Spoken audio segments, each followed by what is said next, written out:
I saw you're 15, right? I wonder how long it takes to get to the level of proficiency. I would love to learn too. I really would. I really would. I don't think I could do it. Thank you. You think so? You got a card, don't you? Those are the endangered species flag Abalone.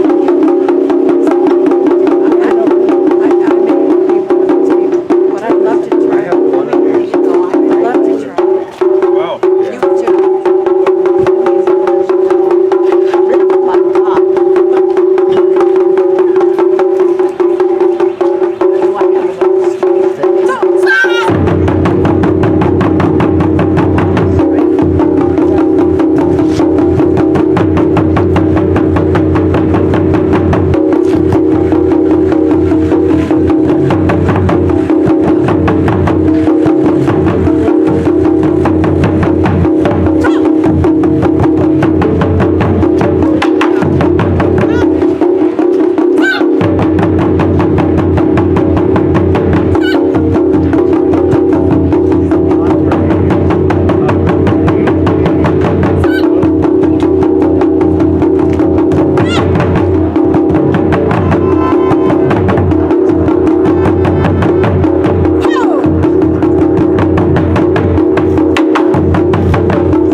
Good morning. Good morning. My name is Arlie Lamaika, and I'm the current president of the Monterey Nisei chapter of the Japanese American Citizens League, or as we like to call it, the JACL. I want to thank you all for attending the Abalone Festival this weekend. Our building will be 100 years old next year.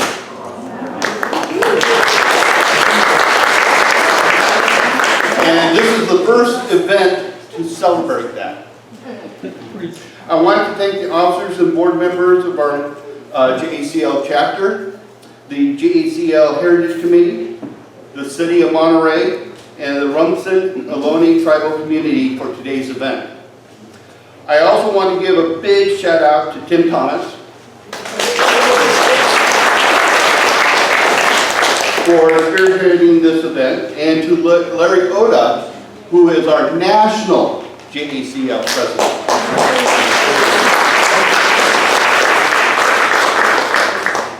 They don't let me get to talk much, but since they did, and I'm the current membership chair, I would like to say that you don't have to be Japanese to be a member of the JACL. And if you would like to be on our mailing list, we have our business cards out in the back on the table there, and just email us. This way we can get your email, because last time we tried to read some of the email addresses. So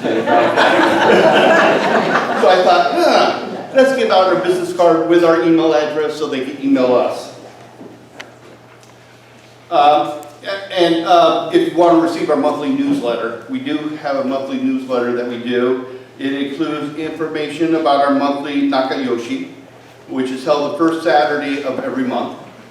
And at this time, I'd like to introduce Brian Edwards, the Library and Museum Director for the City of Monterey.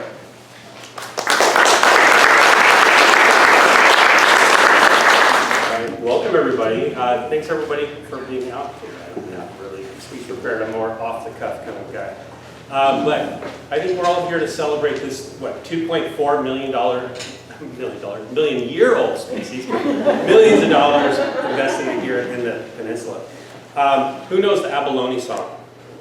The Abalone song. I'm going to read one of our, there's different Abalone songs. Anybody in it? Tim, are you going to be talking about the Abalone song? You're going to be talking about it. Yeah, so I'm going to read off one of the ones attributed to George Sterling. Oh, some folks boast of quail on toast because they think it's Tony, but I'm content to owe my rent and live on abalone. Omission points a friendly joint where every crab's a crony, and true and kind you'll ever find the clinging abalone. He wanders free beside the sea, wherever the coast is stony. He flaps his wings and madly sings the plaintive abalone. Some live in hope, and some on dope, and some on alimony. But my tomcat, he lives on fat and tender abalone. Oh, some drink rain, and some champagne, or brandy by the pony. But I will try a little rye with a dash of abalone. Oh, some like jam, and some like ham, and some like macaroni. But bring me in a pail of gin and a tub of abalone. He hides in caves beneath the waves, his ancient patrimony, and so 'tis shown that faith alone reveals the abalone. The more we take, the more they make in deep sea matrimony. Race suicide cannot be tied, the fertile abalone. So that's the section. There's plenty more verses, and Tim may talk about this later, about the kind of origin. I'll leave that to Tim on the origin of that. But I find this just really interesting that the next time you're thinking of eating abalone, come up with your own little poem. These are just different verses that Sterling and other writers worked on. But I found it also interesting, when I first read it, sometimes I read words a little wrong, and it's haliotis, right? And I'm thinking like bad breath, right? Like halitosis when I'm reading it. But it's sea eater, right? And then that's initially, then it became, or it was a gastropod, or a stomach foot. So it's interesting. I hope to hear more about all these things too, just about the abalone. But that also this has been just a huge part of the trail of the thousands of years of history. There's thousands of years of history of abalone here, including the trail of the Native Americans of sharing abalone all across this country, really, out there as a trading site. So, but with that, I want to welcome everybody and actually really thank Tim for putting this together, because something to think of is that there's so many narratives here about abalone from the history and today that are important for us, because if we think about all of the persecution that happened for people, about cooking, what kind of foods were immigrant foods and what were preventing people from doing certain types of business, and when people become too prosperous, turning them down from being able to work, taking away citizenship. There's all kinds of narratives that found for the past 100 years here with abalone that are important for us to learn today. So I really thank Tim for highlighting everything here in the community to keep our narratives here, our stories of Monterey, available for the future. But with that, I want to turn it over to Tim. Thank you, Tim.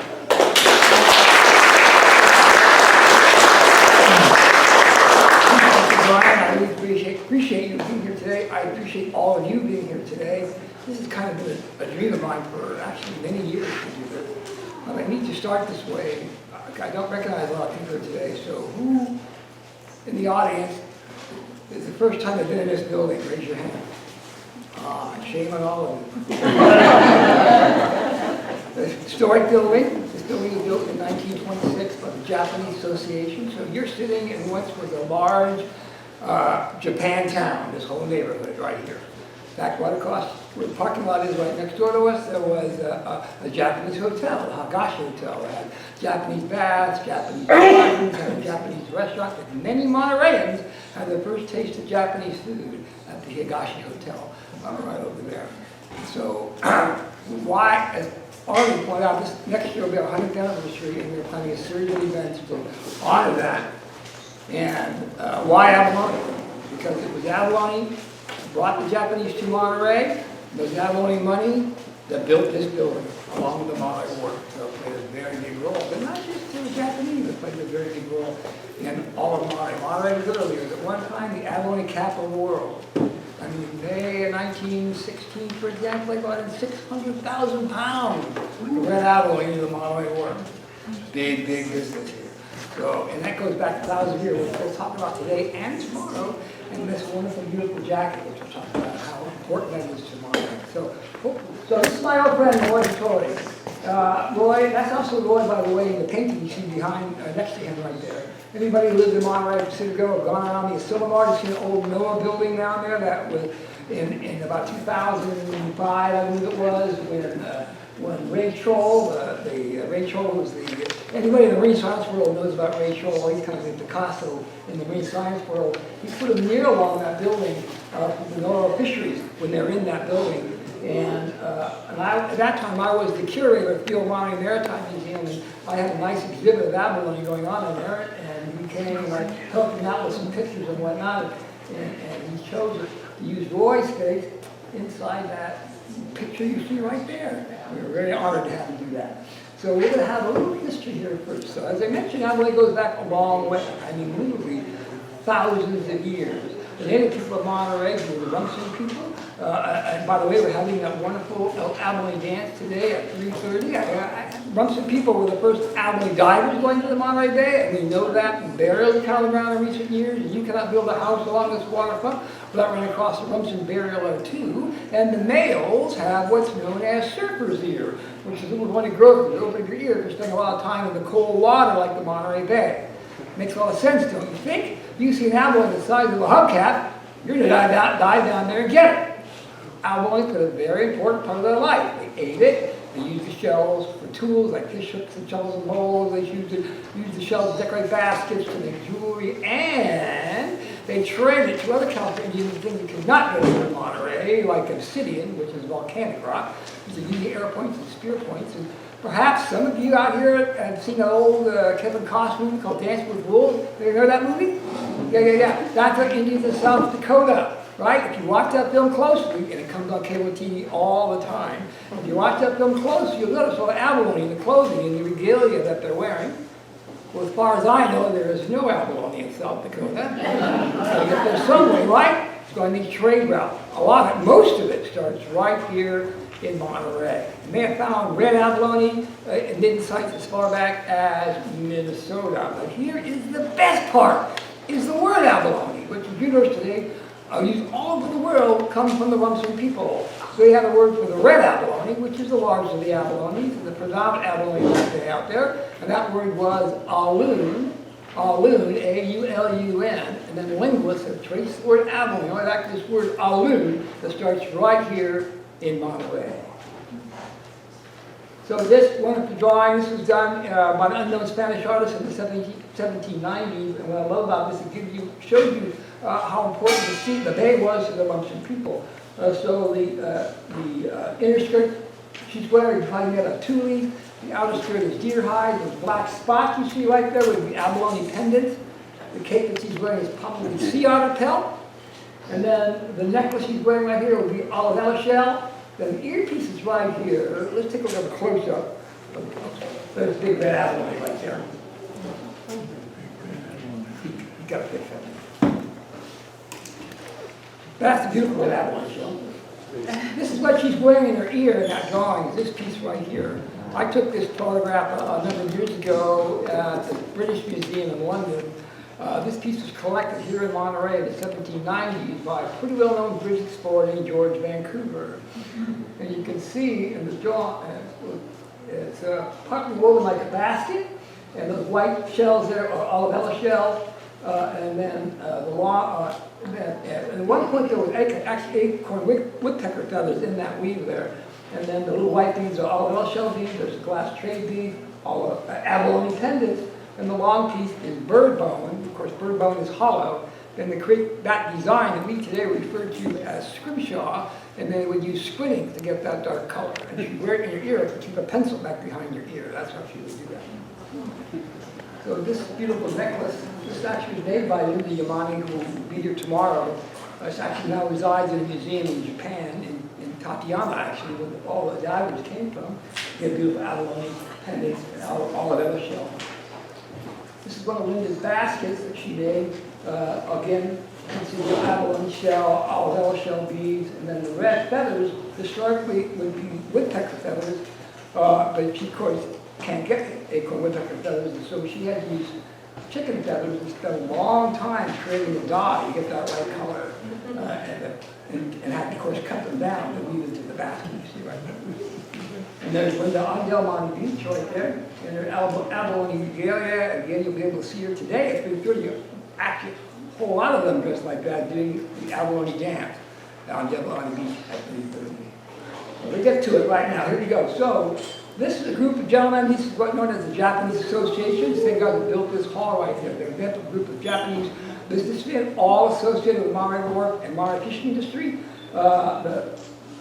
This guy right here is Ado Noda, and then this is Jinosuke Kodani, you see right here. This photograph actually was taken just on the corner where the Captain Stoker's coffee shop is, actually.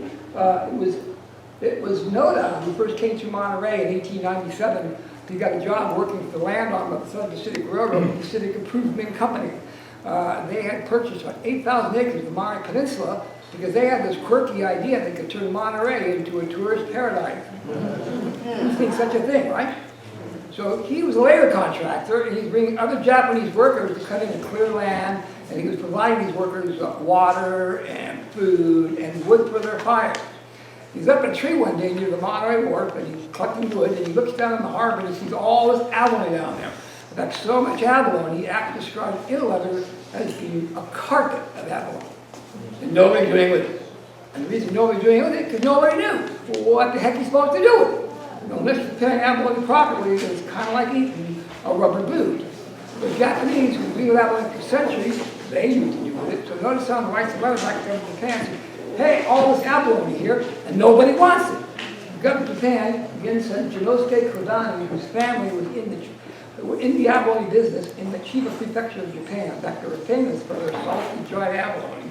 They sent him to Monterey, And he goes, oh, this is great. There's no there. And all these abalone are big. I'll give you an idea. I have to Google it. So typical Japanese sized abalone you see right here. It's from the top down the area. Here, Monterey red abalone. And this is a big one, I think. So notice on since back to Japan for abalone divers, known as ama or free divers.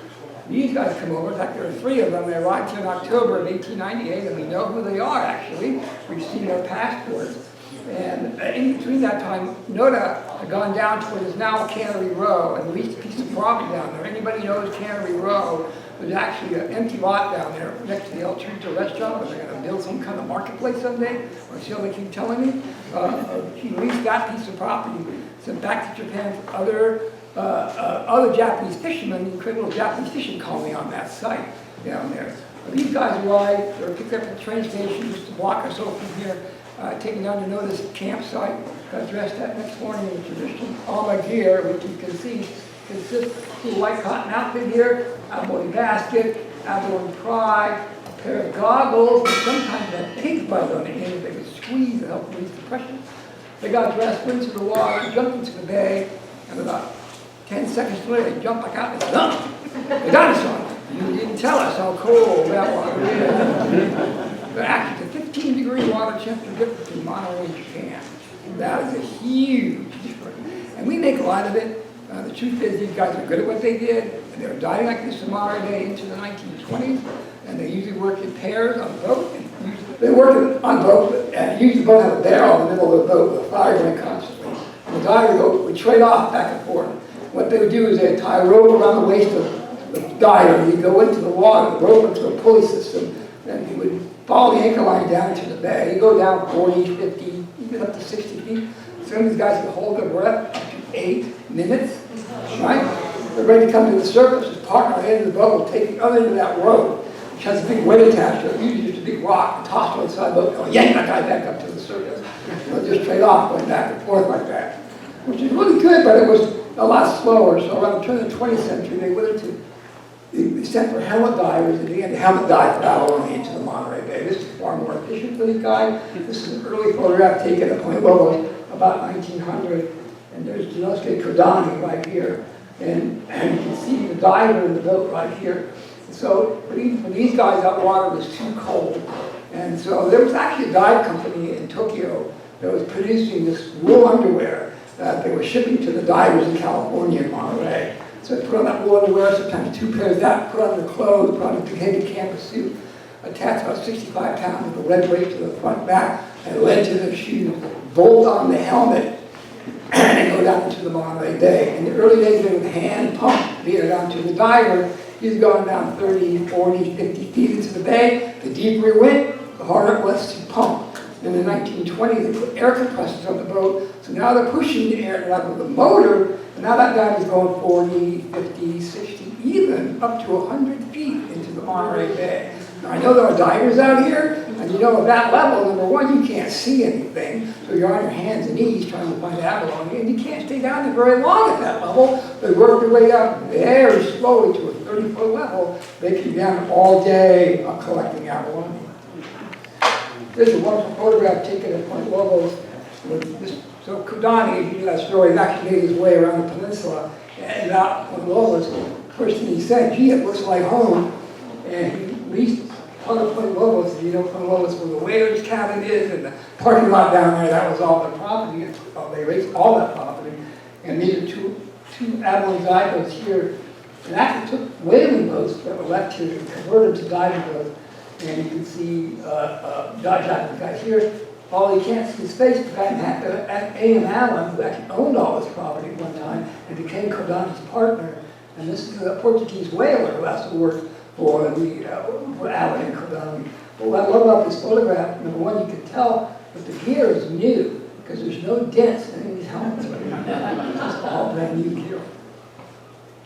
So what were the Japanese doing with all this dried abalone, all this abalone? They were drying it, and they're shipping it back to Japan because there was still no Western market for it here.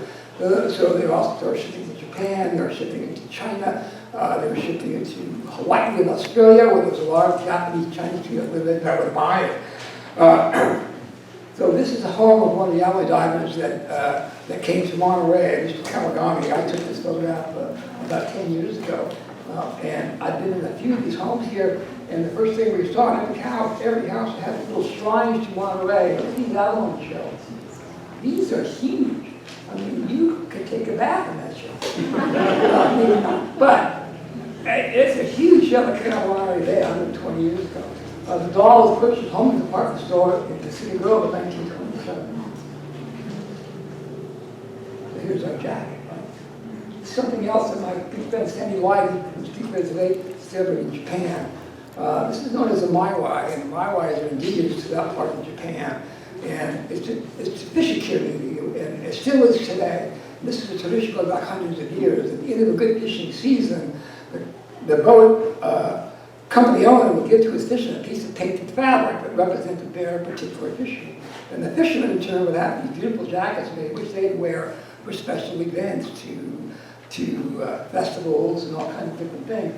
But this is very special. And if you look at this one, you see the American flag, Japanese flag, Nisei and Company. Nisei was a partner of Noda. Nisei and Company, Monterey, USA. This was from here. We had no idea these existed 30 years ago. We had no idea. This is not something they got here in Monterey. It's something they would have gotten when they returned to Japan. What we do know about this particular jacket is there were less than 10 of them were ever made about 1900, and there are 2 that exist today. There is this one, which, whoops, wrong one. There's this one, which you can see in our little museum downstairs today, and there's one on exhibit in Japan. And then there's this one behind me, which we actually had a maiwai maker in the Tateyama area of Japan. The last of the traditional maiwai makers made this one for us. And he took about 2 years. His whole family was involved in making this. And he did all kinds of wonderful research about building this thing like that. So it's a really important thing to have in here. So I put this in. So as you all aware, I'm sure that at the turn of the 20th century, there's a great deal of anti-Japanese sentiment in the United States. Kind of mainly for white workers, convinced the Japanese were coming to take their job, which really wasn't the case. But there was a lot of concern of what they were doing. Nobody understood this abalone thing. This is a newspaper story that actually was run all over the United States in 1906. I actually found this in a newspaper in Birmingham, Alabama, right? And this is a story about Japanese abalone divers in Monterey Bay. And they were convinced they really weren't diving for abalone because nobody was eating it in Monterey, right? They were convinced that they were actually mapping the Monterey Bay to prepare for the Japanese army to land at Santa Cruz and then move the troops over the Santa Cruz Mountain and take the city of San Francisco. There was a great deal of fear about all that, doing all that. So, we're here because of this guy as well. This is Popper and Stolter, the Abalone King. So, a couple of things happened in Monterey. Popper and Stolter came to Monterey with his large family in 1907. Opened a restaurant on Alvarado Street called Cafe Ernest. It was sort of a European-style, Bohemian-style restaurant. We're already kind of spent the whole evening in the restaurant. And they didn't serve a lot of seafood. You think they would, but they didn't. But he did serve oysters. People love oysters. And they still do. But you don't get a lot of oysters in Monterey Bay. They had to come by train, and because they were raising oysters in the open estuary at that time. And so, if you know anything about trains have a tendency to break down. There'll be a cow on the track. Something will slow that train down. And oftentimes, when Pop went to the train station to pick up his order of oysters, they would be spoiled. There goes his whole evening business. So, always for something new, he could bring it to his restaurant. So, watching all this dried abalone living in the Monterey area, he says, yeah, abalone, kind of like giant oysters. So he brings it to his restaurant on Alvarado Street, experiments with it. Finally comes to this famous restaurant, you slice the foot, because that's eating abalone, at least in Pop's restaurant, the foot, then you pound it, and you don't just pound it, there's a certain technique to doing that, then you ran egg wash, cracker crumbs, cook it quickly in olive oil and butter, and soon people came from all over every state in Pop's restaurant. And as Brian pointed out, they would sing songs, write poetry, oftentimes adding those songs and those poetry into Pop's guest books. This is his restaurant from about the time he invented the Abalone steak. He treated it like Wiener Schnitzel, right? I think he's a good German chef, right? And so, in 1913, a couple of things happened. One of them, in 1913, the state of California made it illegal to ship dried abalone out of the state of California. And that was Japanese business. They had created a cannery in Point Lobos where they're canning abalone to try to develop a Western audience for it, but that was still, no pun intended, a tough sell. They could ship the canned product, actually, to Japan, but they couldn't ship the dry product. But they didn't want the canned product in Japan, they wanted the dry product. Also, in 1915, Pop Ernest got offered a job to bring his abalone recipes to a restaurant in San Francisco called the Hofbrau. They offered so much money that he had no option but to close his restaurant in Monterey, pack up his abalone recipes, pack up his family, and take it up to San Francisco. But the abalone he's getting from the restaurant, of course, was coming from Monterey, coming by train. So he had the same issues, train. But what happens in 1915? The World's Fair comes to San Francisco, the Panama Pacific International Exposition. Big World's Fair that opened to honor the opening of the Panama Canal a couple of years before that. You've all been to San Francisco. The Palace of Fine Arts was built for that World's Fair. It was just a big mud flat. They filled it all in. Every state was represented at this World's Fair. California, the largest state buildings within the California State Building. Monterey County had the biggest exhibit there. And look up there exhibiting in the Monterey County exhibit. Abalone diver, abalone in the cases right here. And they were sending folks down to the Hofbrau restaurant to get full abalone dinners. You could see the whole world on the flight. Hotels, restaurants, all wanting this new sensation, abalone. Pop says there's money to be made here. He packs up his family, packs up his abalone recipes, moves back to Monterey.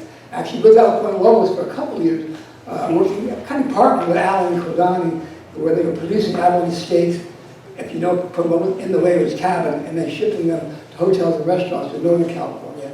Then in 1919, Pop goes down to the Monterey Wharf, opens the very first restaurant on the wharf in May of 1919, known as the Abalone King. This is a very, very famous menu. Pop was a master of marketing himself and marketing his restaurant. This was a giveaway menu. Anybody recognize the artwork here? This is Joe Mora in the middle. Anybody recognize this? Armin Hansen. There. Go home and Google those names and watch these come around. They did it for free abalone dinners. You can find this menu on eBay often. It's about $100 today. So he would give it away. Also, notice the red fez. You see, like, he always wore that red fez. Nobody knows why. Not even his family. I believe it was a marketing tool. People remembered him. More importantly, people remembered his restaurant. Here's the key about Pop's restaurant. He became known as the Abalone King. Abalone steak, abalone salad, abalone stew. He used to serve the stew in the abalone shell, and he filled the hole of the shell with lead. But because of that recipe he developed in his restaurant in 1908, he literally saved the Japanese abalone industry in California, not just Monterey, opened a whole new market for it. And because of that recipe, as I mentioned earlier, in 1916, about 600,000 pounds of red abalone to Monterey. By 1920, there were 9 full-time Japanese companies operating off the Monterey Wharf. 1929, the California abalone industry brought in close to $1 million in revenue. 75% of that was coming out of Monterey Bay by Japanese divers. And prior to World War II, the majority of the businesses on the Monterey Wharf were Japanese-owned, fish markets, abalone processors. All because of that abalone steak recipe that Pop Ernest developed in his restaurant in 1908. And it is my opinion, and I have been doing this kind of work for well over 40 years now, and it is my opinion the abalone fishery is the most important fishery in the history of California. It wasn't economically, but I believe it is historically and culturally very important fishery. So, abalone boat, here's the abalone boat, dive boats. So these companies in the 20s, they go out for 3 days at a time abalone boat. So you live on the big boat, the mother boat they call it, during the nighttime, and then you of course are diving in the little boat right there. Which shows this is typical dive gear you see right here. All of it coming from Japan, by the way. They didn't like the American gear. They wanted the Japanese gear. Roy Hattori used to tell me that it was like silk when you put it on. So you can see the dive suit here, and the weights they put on the front and back, abalone baskets, the 2 of them that go back and forth, the helmet, collar where the helmet screws onto, of course the lifeline you see right there. So here's our friend Roy Hattori. And I knew Roy for close to 30 years. And Roy is very important for a whole number of reasons. But Roy actually is the first diver, or actually the only diver, that was born here. All the other divers came to Japan, and for a couple of steps returned to Japan because they were working on contracts. But Roy was born in Monterey in 1919. So he was Nisei, second generation, the only one. So I asked Roy how he learned to be a diver. He told me when he graduated Monterey High School, and his father wanted to get into the abalone business. During the Depression, he had a lot of debts to pay. He thought this would be a good way to make some money. He didn't have a lot of experience in this business, but he knew some people who were in it. So he borrowed some equipment, and takes one of the boat to the harbor, he dresses him up with that little underwear right there, puts on the canvas suit, attaches 65 pounds of lead weights to his front back, has lead to his shoes, bolts on the helmet, and is tossed off the side of the boat. So you start running down there. That's how he learned to be an abalone diver. Now, luckily, the older divers took him under their wing and kind of showed him what to do. Here's Roy right here. So I asked him, I said, Roy, what kind of problems do you have down there? And he said, sometimes the currents would be really strong and kick up rocks. And one time the rock kicked up, hit the helmet, and cracked the glass on his helmet. So you're 30 people over Monterey Bay and just crack the glass on your helmet, what are you going to do? You want to get to the surface, right? They can't just pull him up. He weighs too much. He has to release this valve inside of his helmet valve, move up the suit with air, to float him back up like a big balloon. Even that would take too long. So what he did, which I think is the most remarkable thing, he reached into his abalone basket, that little knit bag, pulls up that abalone, which is just a big marine snail, takes the abalone, sticks it on the glass, and the abalone steals the crap and stops the water from coming out. He told me that the survivor taught him how to do that, so clearly there was an issue down there. Here's Roy here, that's his brother and cousin, shooting him up right there. Getting ready to go into the... By the way, these photographs you're seeing here now were taken by Ray's best friend in 1938, a guy named Ray Ruppel. And they took these series of photographs. Ray and Roy was 18 when they took these pictures. They took them on the idea of selling the story to Life magazine. And Life magazine said, yeah, that's a good idea. So they took a whole series of images and they sent it to Life magazine. And then World War II started and they never were used. So here's Roy again. Getting ready to go into the water. So you notice here the sculling oar, here. So all the Japanese boats had these sculling oars. That's how they kept the boat over the diver. They just track them by the bubbles in the water. And this guy on what they call the scull, he can operate the boat without using a motor. Whereas in Southern California, there's another large abalone fishery, but it's mostly white guys doing that. And they use motors on their boat, and oftentimes they run over the diver's hose and stuff. So there's a half yoy there.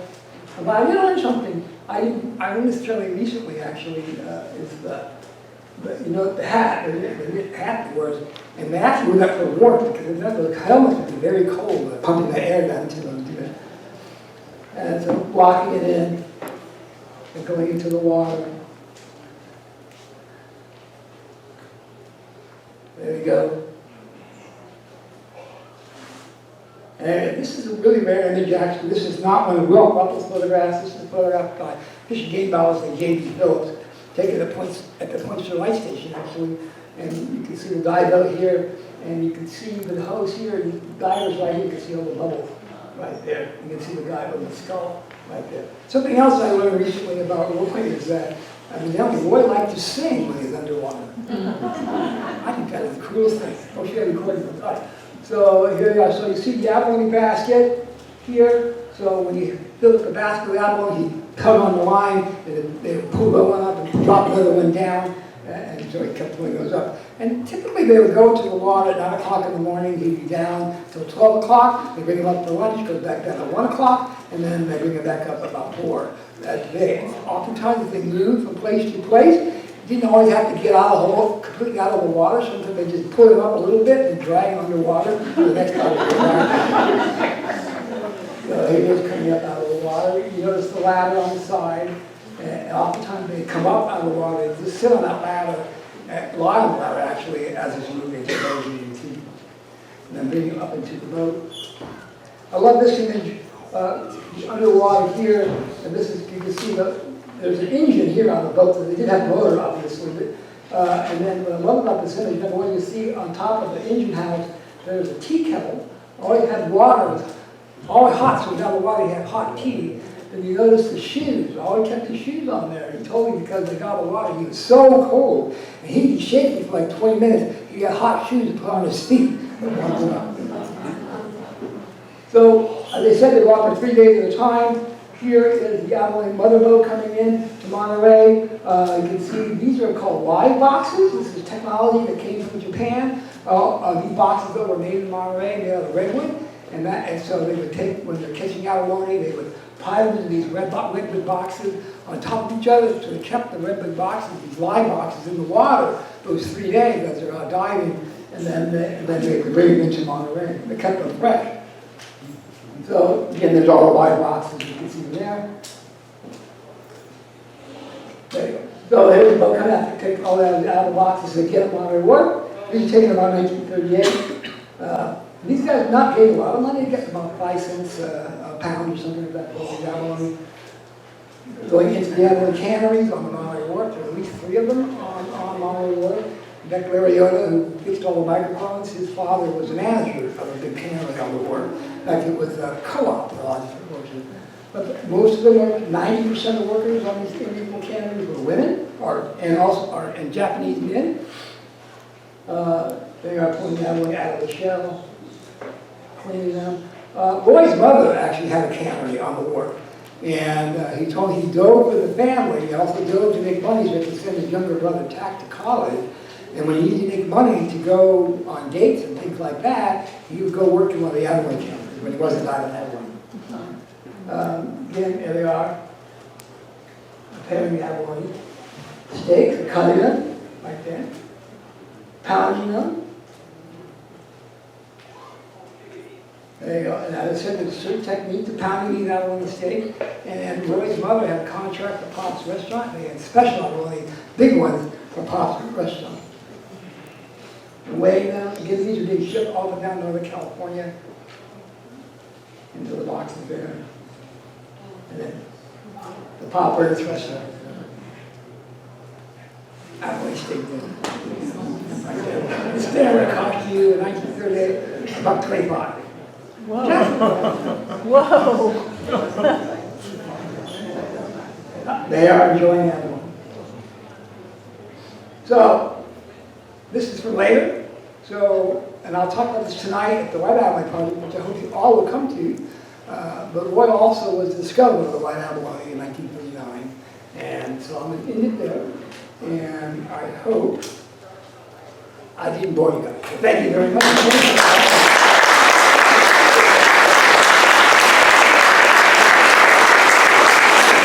So you all have your scorecards. So there had been some changes, and a little thing I noticed, we unfortunately due to technical difficulties, we weren't able to have the abalone races, which is something that was actually created by my friend Sandy Lyden. It was his idea way back in 2006. We actually took it to Japan once, abalone races in Japan. But we can't do it today, unfortunately. And the walking tour was on here. It was going to be me to do that. I realized yesterday I can't do that. It was too hard, but I will get down on museum at lunchtime. And I'll do a little museum curators too of our museum. So thank you, and we're opening.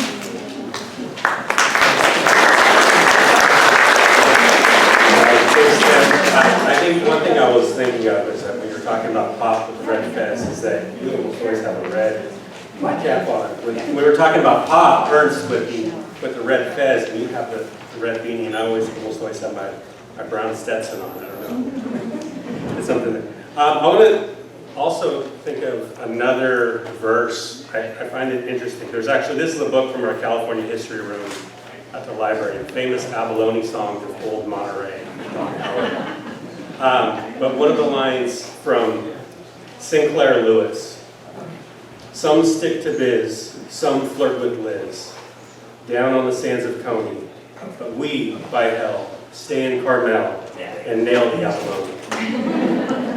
So all of those people, they were what I've read, they would beat the abalone to these poems. Okay? They would like beat them on the beach and make their poems in there, and then write them in Pop's book. So that's where this book is right here. This is all the different verses that are in here from artists like Evelyn McCormick is in here, and Marvin Hansen is in here too. But also, just when they do have a break, make sure you guys visit the tables around here, just to thank all the folks, and I probably missed people, but our Fisheries Trust, the Kelp Forest Restoration, White Abalone Project, Point Lobos, and Pacific Abalone, as well as JACL. Just to thank everybody for being here and all the people working to help keep an active and productive fisheries here. Well, with that, any thoughts on what we saw just a bit ago with all of this? Who knew about Roy Hattori? Oh, good. That's a good group. It's good to get those words out there about people that really made a difference here in this.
crossing.